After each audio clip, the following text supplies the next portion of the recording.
రాష్ట్రంలోని మహిళల సంక్షేమానికి తమ ప్రభుత్వం అత్యంత ప్రాధాన్యత ఇస్తున్నట్లు రాష్ట్ర విద్యుత్ శాఖ మంత్రి గొట్టిపాటి రవికుమార్ తెలిపారు. గన్నవరంలో సుపరిపాలనలో తొలి అడుగు కార్యక్రమాన్ని శాసనసభ్యుడు యార్లగడ్డ వెంకట్రావుతో కలిసి పాల్గొన్నారు. ఇంటింటికి తిరుగుతూ ప్రజల సమస్యలు అడిగి తెలుసుకున్నారు. ఈ సందర్భంగా మంత్రి మాట్లాడుతూ మహిళలపై దాడులను అరికట్టేందుకు ప్రత్యేక చర్యలు తీసుకుంటున్నట్లు తెలిపారు. గన్నవరం కాన్స్టిట్యూన్సీ తిరుగుతాం. నేను స్థానిక ఎమ్మెల్యే గారు ఎన్ఆర్ఎస్ తోటి దాదాపు 45 లక్షల రూపాయలు సీసీ రోడ్డు ప్రారంభించాము. మిగతా కార్యక్రమాలు తిరుగుతా ఉన్నాం, ఇంట్లో తిరుగుతున్నాము.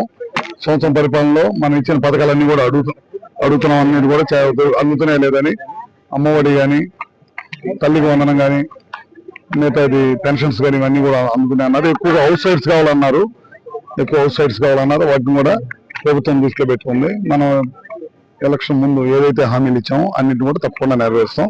ముఖ్యంగా ఈ ప్రాంతంలో హౌస్ సైట్స్ ఎక్కువ అడుగుతున్నట్టు మా దృష్టికి వచ్చింది. వాటి మీద కూడా తగిన అధికారులకు చెప్పాం, ఎంతమందికి అవసరం ఉంటే చూడమని చెప్పి. చూసిన తర్వాత ప్రభుత్వం తొందరలోనే హౌస్ సైట్స్ ప్లాన్ చేసిన తర్వాత వీళ్ళందరూ కూడా ఖచ్చితంగా హౌస్ సైట్స్ కూడా ఇచ్చే కార్యక్రమం చేస్తాం. గౌరవ మంత్రి గొట్టిపాటి రవికుమార్ గారు సుపరిపాలన తొలివిడు కార్యక్రమంలో పాల్గొనడానికి గన్నవరం నియోజకవర్గం వచ్చినందుకు గారికి ధన్యవాదాలు తెలియజేస్తూ, ఈ గ్రామంలో 1,28 లక్షల రూపాయలు పెట్టి రోడ్లు వేయడం జరిగింది. గత ప్రభుత్వం ఇదే రోడ్డు కూర్చొని రోడ్ని ఒక పక్క 4 అడుగులు ఎక్కువ, పక్క 4 ఫ్లైర్లు ఉంటే అసెంబ్లీలో మాట్లాడడానికి దీని మాట్లాడని పరిస్థితి. అలాగే రైల్వే ట్రాక్ పక్కన 63 లక్షలు శాంక్షన్ చేస్తే రైల్వే డిపార్ట్మెంట్ తో ఇబ్బంది వల్ల రోడ్ వేయలేకపోయాం. రాబోయే కాలంలో ఎన్నికే బోర్డు కానీ, ప్రసాదం బోర్డు కానీ, రావర్పాడు కానీ స్పెషల్ గా వస్తాను ఎన్నిక ముందు చెప్పా. ఈ గ్రామాల్లో రావర్పాడులో కానీ, ప్రసాదం బోర్డులో కానీ అయితే మాకు వచ్చిన మెజారిటీ కన్నా ప్రత్యేకకు వచ్చిన ఓట్లు తక్కువైన పరిస్థితి. ఈ గ్రామం నుంచి కూడా అత్యధిక మెజారిటీ తెలుగుదేశం పార్టీ పెట్టినాకు వచ్చిన పరిస్థితి. అలాగే నిర్మాణం విజయవాడ రూరల్ మండలంలో రాష్ట్రంలో 16% రెండు పార్టీల మధ్య వ్యత్యాసం ఉంటాయి.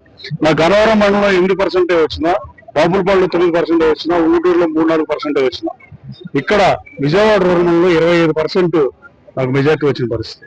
దాదాపు 20,000 మెజార్టీ, 19,973 మెజార్టీ ఇచ్చిన రూరల్ మండల ప్రజలకి ఎంత చేసినా తక్కువే.